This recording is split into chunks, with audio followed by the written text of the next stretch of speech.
Assalamualaikum warahmatullahi wabarakatuh.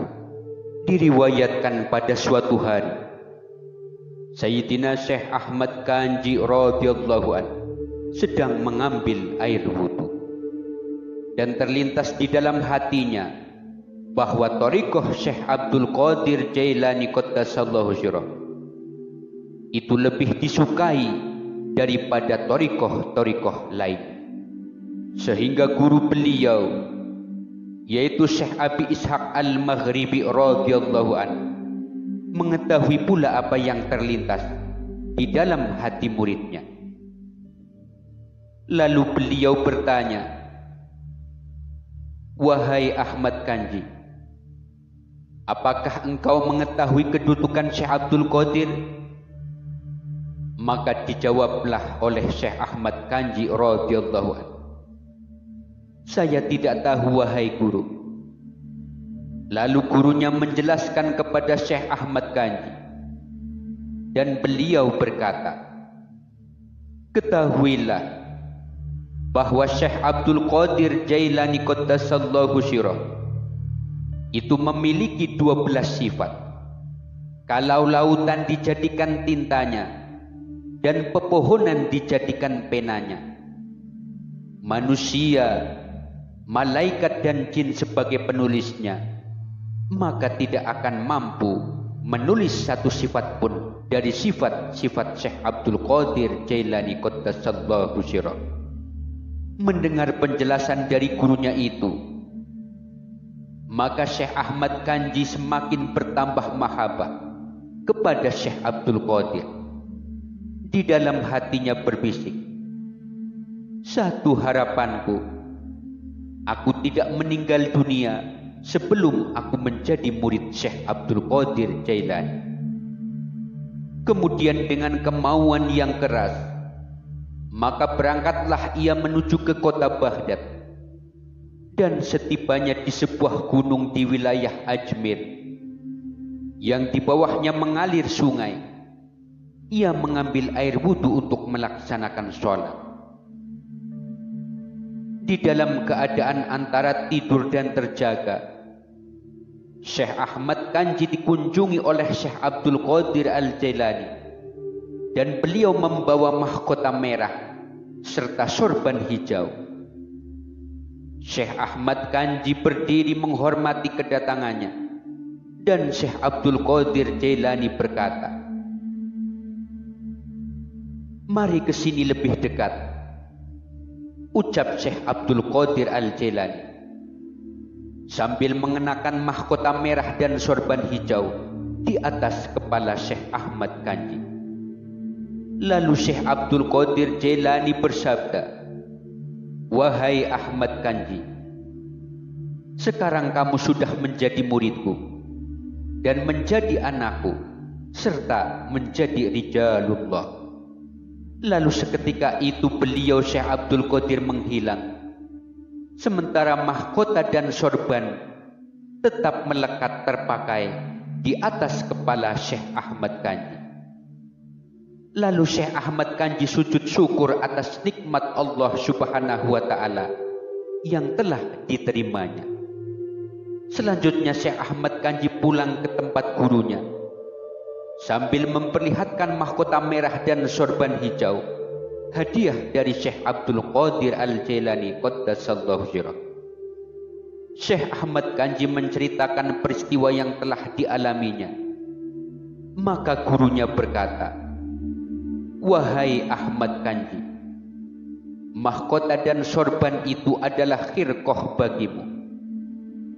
Kamu sangat dikasihi oleh Syekh Abdul Qadir Jailani qaddasallahu sirrah. Maka sekarang berdirilah. Kamu telah menjadi waliullah yang utama."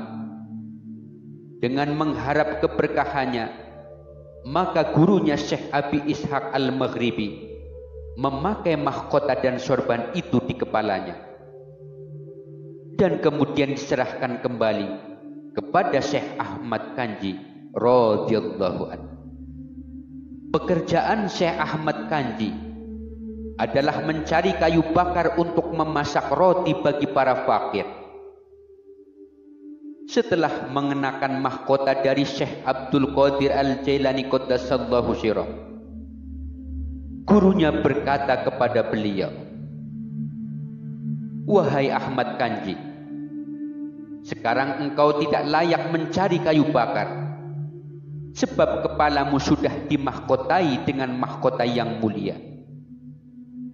Namun Syekh Ahmad Kanji memohon izin dari gurunya untuk mencari kayu bakar.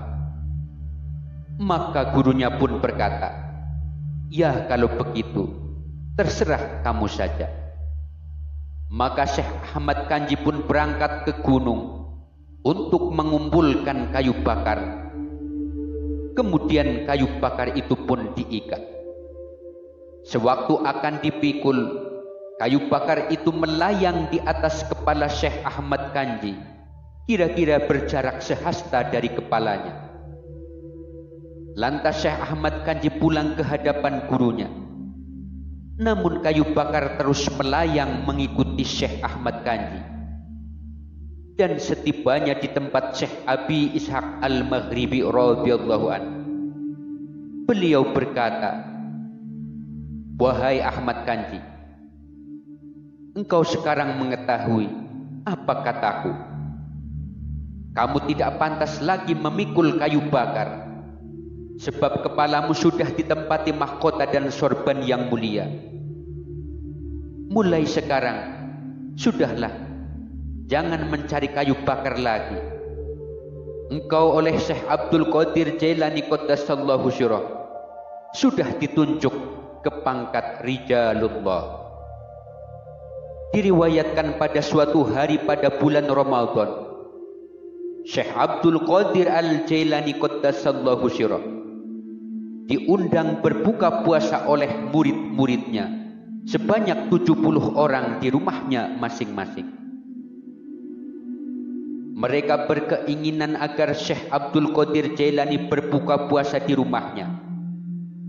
Mereka tidak mengetahui bahwa masing-masing dari mereka mengundang Syekh Abdul Qadir untuk berbuka puasa pada waktu yang bersamaan.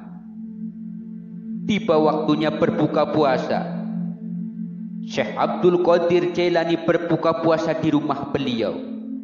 Detik itu pula, rumah murid-muridnya yang 70 orang itu masing-masing dikunjunginya dan berbuka puasa tepat pada waktu yang sama.